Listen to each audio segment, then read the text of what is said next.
दौलत नगर मलिक किसान सुबहानी की रिपोर्ट के मुताबिक नेशनल प्रेस क्लब दौलत नगर की नौमुंतखब काबीना को मुबारक देने का सिलसिला जारी। आज Pakistan federal union of journalist Islamabad के फेडरल एग्जीक्यूटिव मेंबर सीनियर सहाफ़ी मलिक तारिक उस्मानी,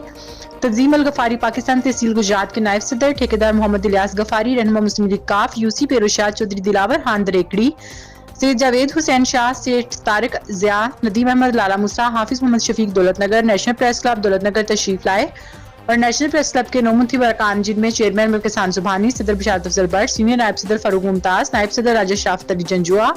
नायब सदर Malik Shamshad Ali, general secretary Chaudhry Naeem Akhtar, vice chairman Raja Nusrat Ali, chairman मजलिस आमला आमिर शहजाद जरगर,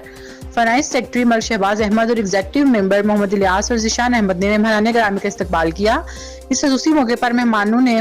नौमुंतखब अरकान के गले में मालाएं डाली और मिठाइयां पेश की, जबकि हाफिज मोहम्मद शफीक की तरफ से शानदार इशाया भी दिया गया। इस तकरीब में खसूसी तौर पर सीईओ सरेआम न्यूज जनाब Qamar Shami, Suleman Butt, CEO Hadaf news bureau chief Gujrat, रोजनामा जहान पाकिस्तान लाहौर मलिक मुबशिर हुसैन, ब्यूरो चीफ गुजरात रोजनामा तारिक लाहौर ने खसूसी शिरकत की। आखिर पर चेयरमैन मलिक किसान सुबहानी और सदर बिशारत अफजल बट ने सबका शुक्रिया अदा किया।